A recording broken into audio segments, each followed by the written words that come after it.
For generations, the Rothschild family built an empire unlike any other, marked by fierce loyalty, strategic ambition, and an unyielding pursuit of profit. From humble beginnings, they climbed to the heights of global finance, shaping wars, steering politics, and forging a legacy as one of the most powerful banking dynasties in history. In the shadow of Frankfurt's medieval walls, within the crowded confines of Judengasse, the city's Jewish ghetto, a child was born in 1744 who would transform the world of finance forever. Meyer Amschel Rothschild entered a world where Jews lived under harsh restrictions, designated areas, forbidden from farming, and excluded from guilds. His home, marked with a red shield, Rothschild in German, would lend its name to a dynasty that would transcend these humble origins to command the treasuries of nations.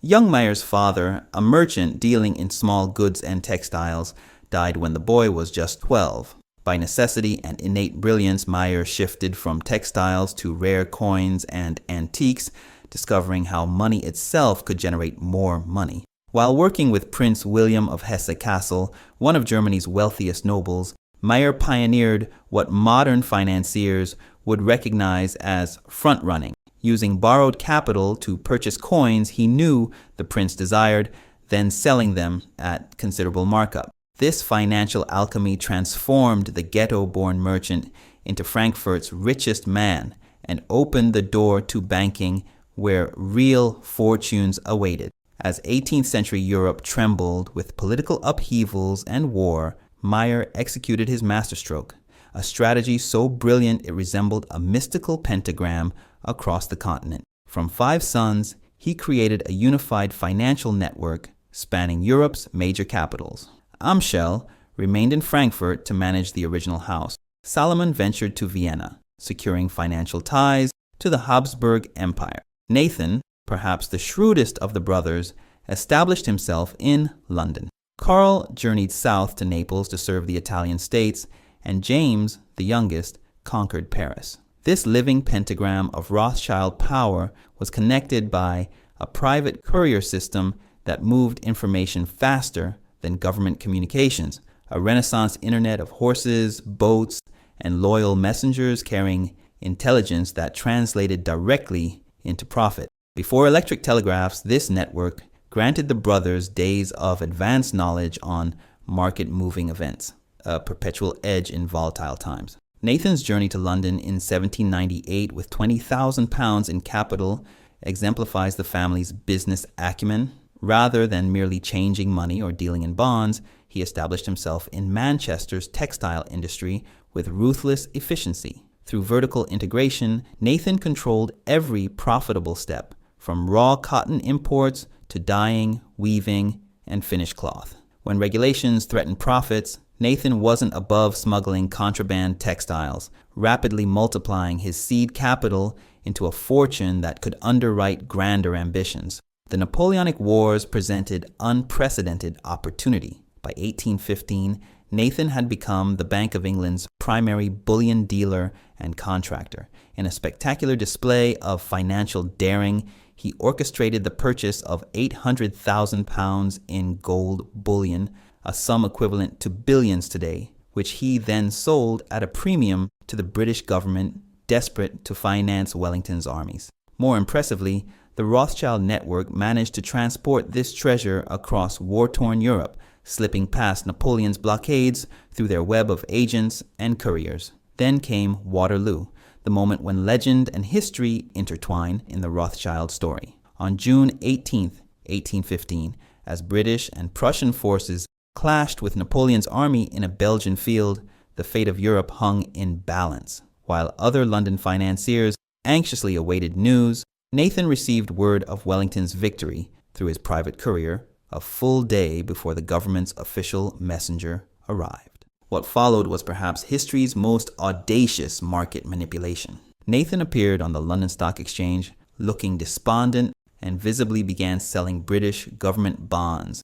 Other traders, assuming he had insider knowledge of a British defeat, frantically followed suit, causing prices to collapse. Meanwhile, Nathan's agents secretly bought these same bonds at fire sale prices. When news of victory officially reached London, bond prices soared, and Nathan's fortune multiplied overnight, a coup that cemented both the family's wealth and its reputation for near supernatural financial foresight. Fate struck in 1836 when Nathan, only 58, died unexpectedly from an infected abscess. Leadership of the family enterprise fell to James in Paris, who recognized that the government bond markets that had enriched them were becoming increasingly competitive. With characteristic adaptability, James redirected family investments toward the emerging railroad industry, the technological revolution of the era. Rothschild capital funded railways across Europe, transforming not just their portfolio, but the physical landscape of the continent. The revolutionary fervor of 1848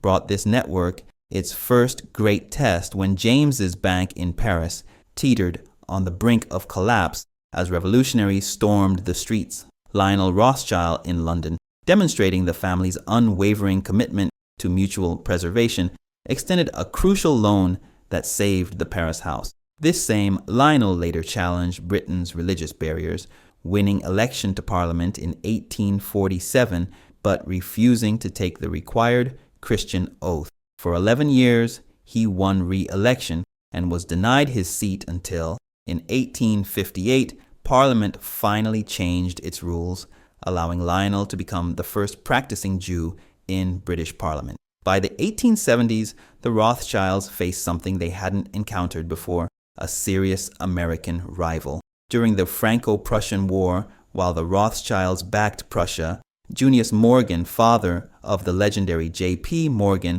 supported France. When the French government repaid Morgan's loan early with a substantial premium, it announced the arrival of American financial power on the world stage. The Rothschild monopoly on international finance was broken, yet old rivals could become allies when circumstances demanded. The Panic of 1893 drained America's gold reserves to dangerous levels, threatening economic collapse. J.P. Morgan, now head of his father's bank, orchestrated a dramatic rescue. He raised $65 million through a bond issue and purchased gold directly from the Rothschilds to replenish U.S. reserves. The public bond offering sold out in a mere 30 minutes, a testament to the combined market power of Morgan and Rothschild, who now recognized each other as peers in the highest echelon of global finance.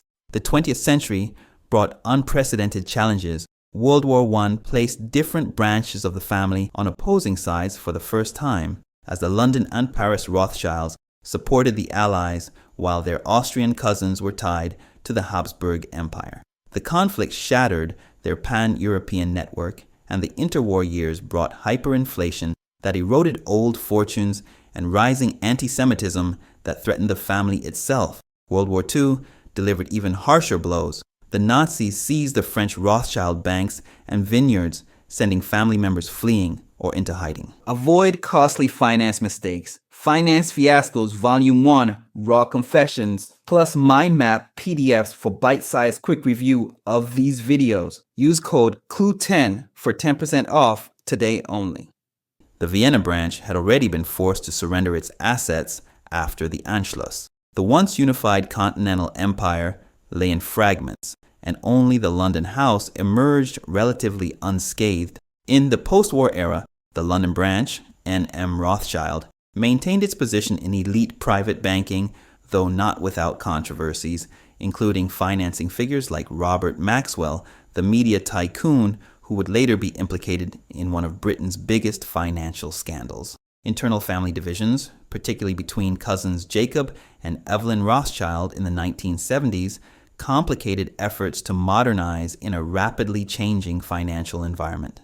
Despite these challenges, Rothschild enterprises today span banking, wealth management, private equity, and extensive philanthropy. Their vineyards still produce some of the world's finest wines, and their art collections remain among the most valuable in private hands. What truly distinguished the Rothschilds throughout their history was their insistence on family loyalty above immediate profit a long-term perspective that built a dynasty spanning centuries when most family businesses collapse within generations. From a cramped Frankfurt ghetto to the gilded halls of power, the Rothschild saga exemplifies how intelligence, adaptability, family unity, and pioneering financial techniques could overcome the most entrenched prejudice. Their true legacy lies not merely in the fortune they amassed, but in the modern financial systems and institutions they helped create, the invisible architecture of global capitalism